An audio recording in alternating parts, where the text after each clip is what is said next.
यार मैं बड़े दिनों से सोच रहा था कि इन दोनों स्मार्टफोन के ऊपर वीडियो बना देनी चाहिए, लेकिन यार हमारी टेस्टिंग कुछ ज्यादा लंबी खिंच गई, जिस वजह से वाली वीडियो थोड़ी डिले हो गई। लेकिन फाइनली आज मैं आपको दे रहा हूं आपके लिए iPhone 16 वर्सेस OnePlus 13s। अभी इंडिया के अंदर रिसर्च हुई थी जिसके अंदर की टॉप 10 ब्रांड्स निकाला गया था कि कौन सी ब्रांड सबसे ज्यादा फोन्स को बेच रही है, जिसके अंदर की भाई एप्पल अभी भी भाई आपको पता है लीडिंग है। और इस वजह से आप लोग एक चीज ध्यान दोगे तो जो अभी iPhone 16 है ना, वर्ल्ड के अंदर नंबर 1 बेस्ट सेलिंग स्मार्टफोन है, जो कि लोग अभी भी प्रेफर कर रहे हैं और ले रहे हैं। जबकि इस वाले फोन के अंदर कुछ कमियां ऐसी हैं जो भाई आपको लगेगा भाई क्यों है। जैसे कि आपको इसकी जो डिस्प्ले मिलती है वो 60 हर्ट्ज की मिलती है, इसके अंदर आपको जो बैटरी मिलती है वो छोटी मिलती है, तो फिर भी लोग इस वाले फोन को प्रेफर कर रहे हैं, तो कुछ ना कुछ तो रीजन है। एप्पल ये अलग चीज हो गई, लेकिन स्टिल हमने सोचा क्यों ना भाई 50,000 रुपए के अंदर जब OnePlus 13s जैसा स्मार्टफोन आता है जो कि फ्लैगशिप होने का पूरा दावा करता है, सारी फ्लैगशिप लेवल की चीजें देने की कोशिश करता है, लेकिन इसको साइज छोटा होता है, तो भाई हमने सोचा ये तो बिठाना बनता ही है। तो देखो यार, अगर आप लोग हमारी ये वाली वीडियोस, ऐसी वाली वीडियोस बेसिकली पसंद करते हो तो यार डेफिनेटली लाइक करो, चैनल को सब्सक्राइब कर दो, क्योंकि हम लोग थोड़ा सा इन डेप्थ जाके अब टेस्टिंग करने लगे हैं एंड आप लोगों के लिए थोड़ी सी अलग सी वीडियोस निकाल के लाने की कोशिश कर रहे हैं। अब देखो दोनों ही स्मार्टफोन के प्राइस में हल्का फुल्का आपको फर्क लगेगा। 50,000 रुपए का OnePlus 13s आ जाता है, आपको iPhone 16 के लिए थोड़ा ज्यादा पैसा खर्च करना पड़ सकता है, बट वहीं पे एक बात आती है कि ब्रांड वैल्यू, तो ब्रांड वैल्यू के हिसाब से अगर आप देखें तो ऑब्वियसली भाई एप्पल की ज्यादा है। एप्पल का कस्टमर सपोर्ट भी मुझे थोड़ा बेटर लगता है एज कंपेयर टू OnePlus, और एप्पल के सर्विस सेंटर भी ज्यादा है एज कंपेयर टू OnePlus, तो ये एक चीज है जो आपको कंसीडर करके रखनी है। अब देखो सबसे पहली चीज ना, बॉक्स का एक्सपीरियंस आप लोगों को बताना चाहूंगा। मैंने जो चीज नोटिस करी वो ये था, हमारे को OnePlus 13s के अंदर बॉक्स मिलता है जिसके अंदर की भाई चार्जर हमारे को मिल रहा है, हमारे को इवन केस भी मिल जाता है, जो कि आपको आईफोन में नहीं मिलता। आईफोन के अलग दुख दर्द पीड़ा है, इसके लिए आप लोग भाई अलग से केस खरीदना पड़ेगा, अलग से चार्जर खरीदना पड़ेगा। मुझे ऐसा लग रहा है एक टाइम पे बोलेंगे लो भाई पन्नी पैक करके फोन ले लो, डब्बा भी अलग से खरीद लो। तो ये भी चीज हो सकती है। तो काइंड ऑफ इधर जो है एसेसरीज वाइज कह लो या फिर बॉक्स कंटेंट वाइज कह लो, OnePlus 13s बाजी मार जाता है। अब साइड बाय साइड देखो फर्स्ट लुक की बात करेंगे, दोनों ही फोन्स का ना जो ओवरऑल फील है वो बहुत ज्यादा प्रीमियम है। दोनों के अंदर आपको पीछे में फ्रॉस्टेड बैक पैनल देखने को मिल जाता है। OnePlus के अंदर भी फ्रॉस्टेड बैक पैनल है, OnePlus का लोगो है बीच में, काइंड ऑफ सिमिलर सा ही लगता है मुझे आईफोन जैसा। इसका डिजाइन काफी लोग कह रहे थे कि भाई कॉपीड है, और वहीं पे अगर आप लोग आईफोन का डिजाइन देखो तो यहाँ पे आपको बीच में एप्पल का लोगो मिल जाता है, तो बहुत सिमिलर से डिजाइन है। अगर आप लोग हाइट भी देखोगे तो वो भी OnePlus 13s की थोड़ी सी ज्यादा है, और उसका मेन रीजन ये है क्योंकि भाई ये वाला जो फोन है इसके अंदर आपको स्क्रीन साइज जो है थोड़ा सा बड़ा मिल जाता है। खैर ऐसे आंखें बंद करके मैं जब फोन को हाथ में उठाता हूं भाई बहुत जो सिमिलर सी क्वालिटी एल्यूमिनियम चैसी आप लोगों को देखने को मिल जाती है। आप लोग यहाँ पे देख सकते हो वेट के अंदर डिफरेंसेस आ जाते हैं। आईफोन थोड़ा सा लाइट फील होगा आप लोगों को, बट इतना बड़ा फर्क नहीं लगता। सच बताऊं अगर आप लोग केस लगा लोगे तो लगभग सिमिलर से लगते हैं। हाँ, लेकिन OnePlus से आपको प्री अप्लाइड स्क्रीन प्रोटेक्टर मिलता है, आईफोन में आपको चीज नहीं मिलती। आईफोन बिल्कुल ऐसे भाई नंगा करके फोन देते हैं, बिल्कुल ऐसे कि भाई सब कुछ खुद करो। अब अगर पोर्ट्स की बात करें, नीचे की साइड जो दिए गए हैं दोनों के अंदर आपको USB 2.0 वाले पोर्ट मिल जाते हैं, विच इज टाइप सी, तो लाइक नॉर्मल स्पीड ही आपको मिलेगी। लेकिन जो सबसे इंपॉर्टेंट फैक्टर जो मुझे लगा ना इन फोन्स के अंदर, वो थोड़ा सा ना एक्स्ट्रा फीचर्स में, जैसे कि आपको दोनों फोन के अंदर IP रेटिंग अलग मिलती है। एप्पल आपको IP68 रेटिंग देता है, जबकि आपको OnePlus IP65 की रेटिंग देता है। अब ये जो रेटिंग है कहीं ना कहीं भाई कम है as compare to Apple, but हाँ ये मान लो कि OnePlus को छोटे मोटे पानी से कुछ नहीं होगा, हल्का फुल्का बुछार लग गई। iPhone 16 के साथ आप लोग कहीं ना कहीं पानी के अंदर हल्का फुल्का डुबो भी दोगे तो उसको नहीं होगा, बट मैं आपको रिकमेंड कभी नहीं करता। मैं आपको हमेशा बोलता हूं कि आपके पैसे मेहनत के हैं तो उनको भाई ऐसे खराब मत करना, ट्राई करो भाई फोन गीला ना हो तो ही अच्छा है। स्विमिंग पूल में लेके मत कूद जाना सोच के कि भाई हमारा फोन तो बढ़िया है। अब OnePlus के अंदर कॉर्निंग रोलर 7i लगाया गया है, जिसके अंदर कि आपको जो स्क्रैचिंग की इश्यूज है वो इतने ज्यादा जल्दी से नहीं मिलते हैं, तो ये स्क्रैच नहीं होता है। जबकि हमारे जो आईफोन है इसके अंदर आपको सेरेमिक शील्ड मिल जाती है, जो कि स्क्रैच इजीली हो जाता है, लेकिन ये थोड़ा सा टफंड है, ये जल्दी से ब्रेक नहीं होता अगर गिरेगा, तो ये थोड़ा सा ग्लासेस के अंदर फर्क है, मान लो प्रोटेक्शन के अंदर। बाकी मैंने डिस्प्ले की बात स्टार्ट करी तो मैं एक चीज और बताना चाहूंगा, जो आईफोन के डिस्प्ले के अंदर आपको 6.1 इंच का पैनल मिलता है, वहीं पे OnePlus के अंदर 6.32 इंच का LTPO AMOLED पैनल मिलता है। अब एक्चुअली अगर आप लोग दोनों डिस्प्लेस के डिफरेंसेस देखोगे तो काफी ज्यादा बड़े हैं। यहाँ पे हमारे को जो OnePlus की डिस्प्ले मिल रही है ये 120 हर्ट्ज सपोर्ट करती है, जिस वजह से जो आपको स्मूथनेस है ना बहुत ज्यादा बेटर लगेगी as compare to iPhone. IPhone के अंदर सिर्फ 60 हर्ट्ज का पैनल है,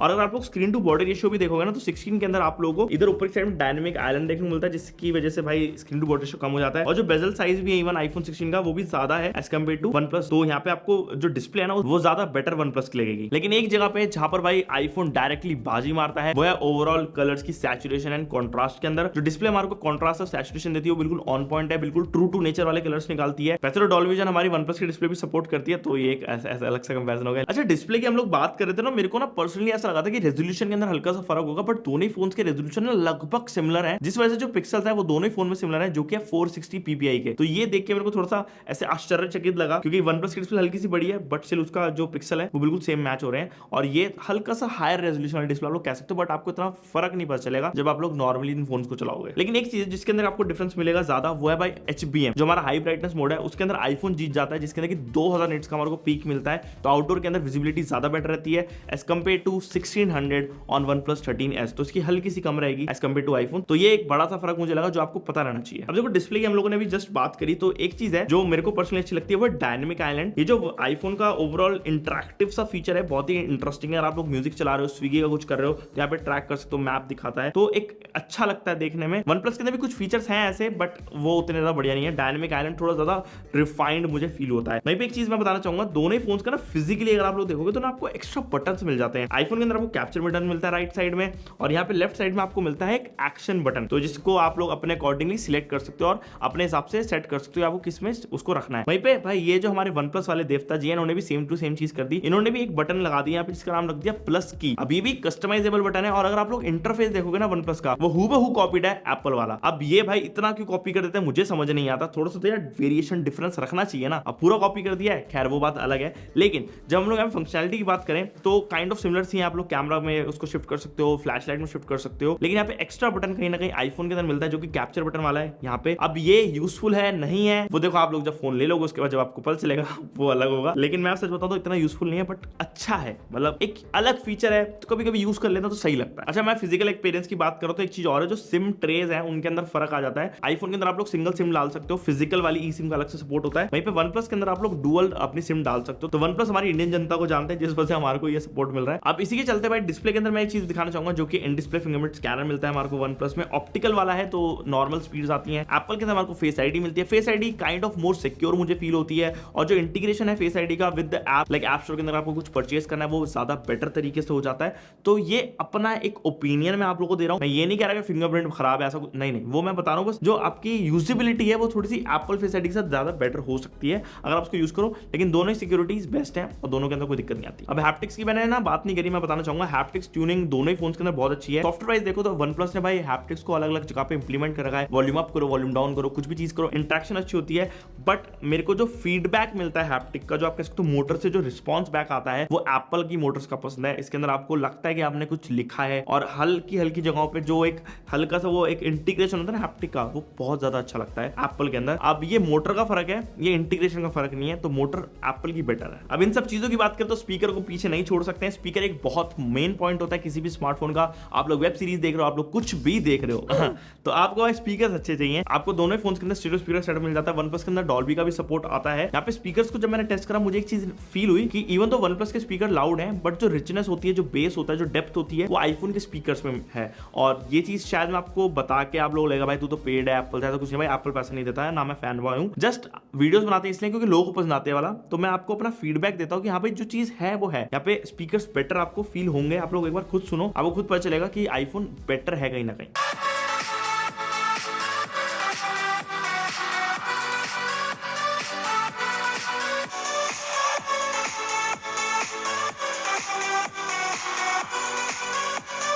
यहाँ पे OnePlus के अंदर आपको हाई-रेस कोडेक का सपोर्ट मिल जाता है ओवर द ब्लूटूथ, और वहीं पे एप्पल के अंदर मिलता है, लेकिन एप्पल का खुद का कोडेक सेटअप है तो वो एक अलग तरीके से चलते हैं। अब बात करेंगे देखो सबसे बड़े एलिफेंट इन द रूम की, बड़े बड़े भैया जी की, हमारी जो है परफॉर्मेंस एक ऐसा सेगमेंट है जिसके अंदर कि भाई लोगों का दिल ऐसे बरकरार रहता है कि भाई वो बता दो, उसके अलावा हमें कुछ नहीं जानना। तो देखो बता रहा हूँ, सब्र करा करो यार, थोड़ा लाइक भी करो इस वाली वीडियो को। अब देखो यहाँ पे अगर परफॉर्मेंस की बात करते हैं तो जो दोनों प्रोसेसर है काफी ज्यादा केपेबल है। स्नैपड्रैगन 8 एलीट बहुत ही तगड़ा प्रोसेसर, फ्लैगशिप लेवल परफॉर्मेंस देता है। वहीं पे हमारे इस एप्पल के अंदर डाला गया A18 बैनिक चिपसेट। अगर आप लोग भाई देखो स्कोर्स को कंपेयर करते हो तो सबसे पहले सीपीयू स्कोर्स की बात करें तो हमारा जो सिंगल कोर स्कोर है उसके अंदर आईफोन जीत जाता है। मल्टी कोर स्कोर के अंदर कहीं ना कहीं हमारा ये स्नैपड्रैगन 8 एलीट आगे है। अब लेकिन सबसे बड़ा जो जंप आप लोगों को देखने को मिलेगा दोनों फोन्स के अंदर वो है भाई ग्राफिक्स परफॉर्मेंस में। ग्राफिकली इंटेंसिव काम करते हो आप अपने फोन के अंदर, गेम्स खेलना पसंद करते हो, आप लोग ऐसे कोई फोटोशॉप वीडियो एडिट कर रहे हो, तो उसमें आपका जो स्नैपड्रैगन 8 एलीट है वो ज्यादा बेटर परफॉर्म करता है। लेकिन एक चीज मैंने नोटिस करी है कि जो स्टेबिलिटी है ना वो आईफोन के अंदर ज्यादा बेटर आती है। हमने अभी wild life extreme test run करा जिसके अंदर की जो स्टेबिलिटी थी वो आप देख सकते हो आईफोन के अंदर बेटर है। तो अगर आप एक सॉफ्टवेयर यूज करते हो जो कि ऑप्टिमाइज होगा एप्पल के साथ, वो आपको परफॉर्मेंस बेटर निकाल के दे सकता है आईफोन से। अब ग्राफिकली अगर आप देखोगे तो पावर बहुत ज्यादा है स्नैपड्रैगन 8 एलीट के अंदर, और ये चीज हमने बीजीएमआई जब खेली तो पता भी चला, क्योंकि जो हमारा आईफोन है वो वैसे तो लॉक्ड है 60 FPS पे, क्योंकि डिस्प्ले भी 60 हर्ट्ज की है, तो आपको ऑब्वियसली यहाँ पे OnePlus के अंदर बेटर फ्रेम रेट्स मिल जाते हैं जो कि 120 FPS तक जा सकते हैं। बट एक चीज है जो आपको ध्यान रखनी, वो है cross platform gaming. Android phones के अंदर क्रॉस प्लेटफॉर्म गेमिंग का सपोर्ट नहीं होता, जबकि आईफोन के अंदर क्रॉस प्लेटफॉर्म गेमिंग का सपोर्ट है। जैसे कि आप लोग इसके ऊपर विचर खेल सकते हो, आप लोग यहाँ पे रेजिडेंट इविल खेल सकते हो, तो ये चीज आपको आईफोन में बेटर मिलती है। तो अगर सच में आप ट्रू गेमर हो जो पीसी गेम्स खेलना चाहता है फोन पे, तो यहाँ पे आपको आईफोन में सपोर्ट मिलता है। और मैं एप्पल की लाइब्रेरी देख रहा था, उन्होंने डेथ स्ट्रैंडिंग भी डाल दी है गेम में, जो कि भाई काफी ज्यादा बढ़िया गेम है। वैसे ना मैं एक आपसे चीज पूछना चाहता हूँ कि आप लोगों को भाई ये जो गेम्स वाला फैक्टर है वो किसका बेटर लगता है? एंड्रॉइड के अंदर जो पावर है लेकिन वो उसकी जो यूटिलाइजेशन नहीं कर पा रहे हैं, आप लोग एमुलेशन डाल के एंड्रॉइड के अंदर बेटर गेम प्ले कर सकते हो, लाइक PSP वाली गेम्स खेल सकते हो, प्ले स्टेशन कुछ। बट आपको कौन सा ज्यादा बेटर लगता है आईफोन और एंड्रॉइड में? मेरे को कमेंट सेक्शन में बताना। देखो दोनों ही फोन ना कॉम्पैक्ट है, तो एक सबसे बड़ा हिट जो होता है कॉम्पैक्ट फोन के साथ वो होता है भाई बैटरी के अंदर। अभी एक चीज और बताऊंगा परफॉर्मेंस में, बट बैटरी की एक चीज बताना चाह रहा हूं मैं कि दोनों ही फोन की बैटरी बहुत ही ज्यादा अलग है। यहाँ पे OnePlus ने ना आपको 5850 mAh का सेल दे दिया है, जबकि आईफोन के अंदर 3500 के आसपास का सेल आता है। अब ये जो आप बैटरी देख सकते हो यहाँ पे बड़ी है इवेंचुअली OnePlus के अंदर ही, लेकिन जो SOT है ना वो काइंड ऑफ सिमिलर से ही आता है। 8 घंटे का SOT मैं आईफोन से भी निकाल लेता हूँ, 7.5-7 घंटे ऐसे रहता है बीच में। वहीं पे OnePlus के अंदर मेरे को 8-8.5 घंटे का SOT निकल रहा है, तो काइंड ऑफ SOT सेम है, और वो इसलिए क्योंकि ऑप्टिमाइजेशन बेटर होती है। तो ये एक फर्क रहता है आईफोन और एंड्रॉइड के अंदर कि वो थोड़ी ज्यादा बैटरी कंज्यूम कर लेते हैं। और अगर आप लोग भाई बैकग्राउंड के अंदर टास्क भी ऑन रखोगे, काफी ज्यादा हैवी चीजें डाल दोगे, तो बैटरी कंज्यूम ज्यादा होती है फोन्स में। बाय द वे दोनों फोन्स के अंदर टॉप टियर वाली परफॉर्मेंस के साथ ना आपको टॉप टियर वाले हर एक चीज मिलती है। जैसे रैम हो गया वो भी टॉप टियर मिल रही है, स्टोरेज हो गई वो भी टॉप टियर मिल रही है। तो जिससे मैंने साइड बाय साइड जब एप्लीकेशन खोली तो आप लोग देख सकते हो यहाँ पे कभी कभी भाई OnePlus बहुत ज्यादा फास्ट था, और वो सॉफ्टवेयर ऑप्टिमाइजेशन की वजह से है, जो कि आपको फील होगा। तो ये एक चीज है जो मेरे को पर्सनली फील हुई और मेरे को लगा बताना चाहिए। अब देखो सॉफ्टवेयर की मैं बात कर ही रहा हूं तो बताना चाहूंगा, दोनों फोन के अंदर डिफरेंट सॉफ्टवेयर चलता है। iOS एक तरफ है हमारा ऑक्सीजन OS, दोनों ही अलग शक्तियों के साथ आते हैं। अगर आप लोग कस्टमाइजेशन ज्यादा प्रेफर करते हो, अगर आप लोगों को पसंद है कि आप लोग सॉफ्टवेयर के साथ थोड़ा छेड़खानी ज्यादा कर सको, तो आप लोग भाई यहाँ पे इस OnePlus पे शिफ्ट कर सकते हो। बट अगर आप लोग थोड़ा स्टैटिक रहना चाहते हो, ज्यादा कुछ आपको मजा नहीं आता छेड़खानी करने में, तो आप लोग भाई आईफोन के ऊपर शिफ्ट हो सकते हो, क्योंकि इसका स्टैटिक सॉफ्टवेयर है। हाँ कुछ कस्टमाइजेशन ऑप्शन अब आ चुके हैं, कलर्स आप डाल सकते हो, स्टेट चेंज कर सकते हो, ऑलवेज ऑन डिस्प्ले आ चुकी है, लॉक स्क्रीन के ऊपर काफी सारे चेंजेस हो गए, बट स्टिल एंड्रॉइड की कस्टमाइजेशन मुझे ज्यादा बेटर ही लगती है अभी भी। सॉफ्टवेयर के अंदर एक दो चीजें और आप लोग सुन लो, क्योंकि वो भी इंपॉर्टेंट होता है। जैसे कि इस वाले फोन के अंदर हमारे को ना AI ज्यादा बेटर मिल जाता है, और एप्पल का जो AI है वो इतना ज्यादा भाई आपको पता है उसके ऊपर तो क्या ही हुआ है। तो काइंड ऑफ अगर आप लोग AI की चीजें कुछ करना चाहते हो तो आपको वो OnePlus के अंदर बेटर मिल जाती है। अब बात करते हैं कैमरास की, और ये एक बहुत ही बड़ा फैक्टर है, मुझे पता है दोनों ही फोन्स के अंदर कैमरास अच्छे होने अनिवार्य है, क्योंकि आप लोग 50,000 रुपए के ऊपर का मनी स्पेंड कर रहे हो, तो भाई आधा पेटी जा रहा है, तो भाई कैमरास अच्छे होने चाहिए।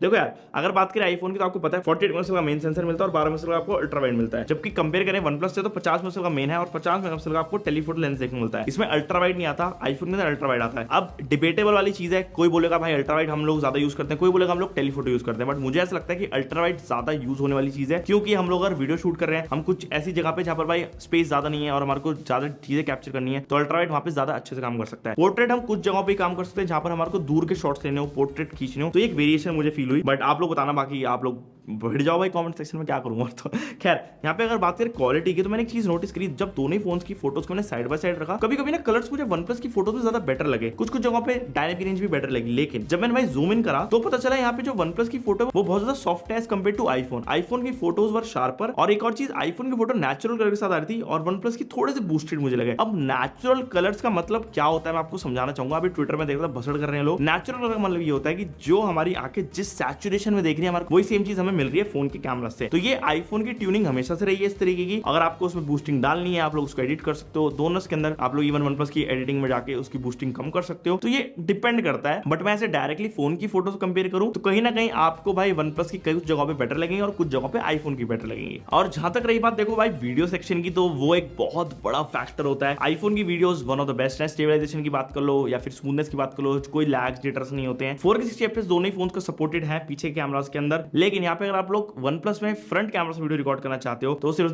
4K 30 FPS पे रिकॉर्ड कर सकता है, नो 4K 60 FPS यार। बाकी इसका 4K 60 FPS जो है टेलीफोटो लेंस में सपोर्टेड है, अगर आप लोग वीडियो उससे शूट करना चाहो कर सकते हो। आईफोन की ना मेरे को बस एक चीज अच्छी है कि लाइक हम लोग ना ऐसे अल्ट्रा वाइड वीडियो रिकॉर्ड कर सकते हैं और जो POV है ना बहुत ही ज्यादा बढ़िया आता है। मैंने ये चीज नोटिस करी है, आईफोन हल्का सा स्मूदर है, थोड़ी सी ऐसे बेटर निकाल लेता है, लेकिन आप लोग खुद एक बार एग्जांपल देखो, आपको समझ आएगा मैं क्या बोलना चाह रहा हूँ। एंड इवन हमारे को डॉल्बी विजन का भी सपोर्ट मिलता है आईफोन के अंदर, तो काइंड ऑफ डायरेक्टली विनर आप लोग आईफोन को मान सकते हो। अब देखो सच बताऊं, ये ना एक बहुत ही ऐसा टॉपिक है जिसको मैं समझा नहीं सकता, क्योंकि देखो एट द एंड मुझे पता है जिनको एप्पल लेना होगा वो आईफोन 16 आग बंद कर ले लेंगे, क्योंकि एप्पल है और तो क्या ही बोल सकते हैं। तो ये था भाई हमारा comparison of OnePlus 13s versus iPhone 16। आप लोग बता सकते हो आप क्या लोगे, और अगर आईफोन नहीं लोगे तो फिर ठीक है। तो बस इतना ही था इस वाले वीडियो के अंदर, मिलते हैं नेक्स्ट वीडियो के अंदर। Okay guys, bye bye.